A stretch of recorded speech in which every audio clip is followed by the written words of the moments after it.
வங்கியில் saving account வைத்திருப்பவர்களுக்கு முக்கியமான தகவல் ஒன்று தற்போது வெளியாகிருக்கிறது. இதை பற்றி விரிவாக தெரிஞ்சுக்கணும்னா கடைசி வரைக்கும் இந்த வீடியோவை ஸ்கிப் பண்ணாமல் முழுமையாக பாருங்கள். இந்த வீடியோக்குள்ளே போகிறதுக்கு முன்னாடி இந்த வீடியோக்கு ஒரு லைக் பட்டனை ப்ரெஸ் பண்ணிடுங்க. நீங்கள் இது வரைக்கும் என்னோட சேனலை சப்ஸ்கிரைப் பண்ணாமல் இருந்தீங்கன்னா மறக்காமல் சப்ஸ்கிரைப் பண்ணிக்கோங்க. கூடவே அந்த பெல் சிம்பிளையும் மறக்காமல் கிளிக் பண்ணிக்கோங்க. சரி, வாங்க இப்போ வீடியோக்குள்ளே போகலாம். அனைத்து வங்கிகள் மற்றும் நிதி நிறுவனங்கள் RBI சொல்லும் விதிமுறைகளையே பின்பற்றுகின்றன. அதன்படி ஒவ்வொரு சேவிங் அக்கௌண்டிலும் எவ்வளவு தொகை வைத்திருக்க முடியும் என்பதற்கு நிறைய விதிகளும் உள்ளன. சிலருக்கு தங்களுடைய வங்கி கணக்குகளில் எவ்வளவு தொகை வைத்திருக்க வேண்டும் என்பது பற்றிய விவரங்கள் தெரியும். ஆனால் பலருக்கு இந்த விவரங்கள் பற்றி தெரிவதில்லை. சேவிங் அக்கௌண்டுகளின் விதிகளை பற்றி அறிந்து கொள்வது அவசியமான ஒன்றாகும். மோசடி செய்து வங்கி கணக்குகளில் அதிகபட்ச தொகையை வரவு வைக்கப்படுவதை தடுக்க இது போன்ற விதிகள் செயல்படுத்தப்பட்டு வருகிறது. வருமான வரி விதிகளின்படி சேவிங் அக்கௌண்டுகள் வைத்திருக்கும் ஒவ்வொரு நபரும் ஒரு குறிப்பிட்ட நிதியாண்டில் அதிகபட்ச தொகையாக 10 லட்சம் ரூபாய் வரை அவரது அக்கௌண்டில் டெபாசிட் செய்யவும் முடியும்.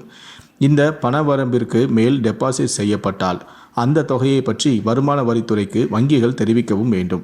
மேலும் குறைந்தபட்ச தொகையாக ஒரு நபர் தங்களது அக்கௌண்டில் 1000 ரூபாயிலிருந்து 10,000 ரூபாய் வரை தொகையாக வைத்திருக்க வேண்டும்.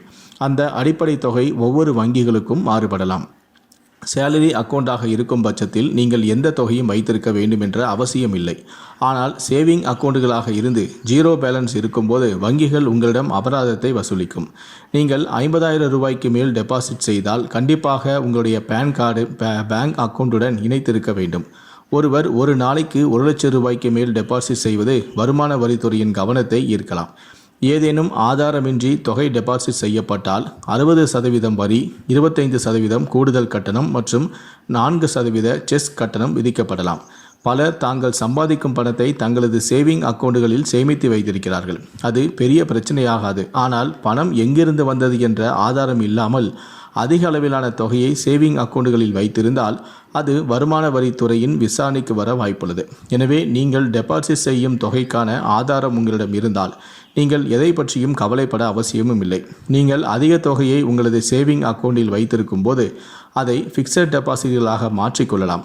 அவ்வாறு நீங்கள் செய்யும் போது உங்களுக்கு வட்டியும் வழங்கப்படும். இதனால் பிற்காலத்தில் நீங்கள் டெபாசிட் செய்த தொகைக்கு ஏற்ற வருமானமும் கிடைக்கும்.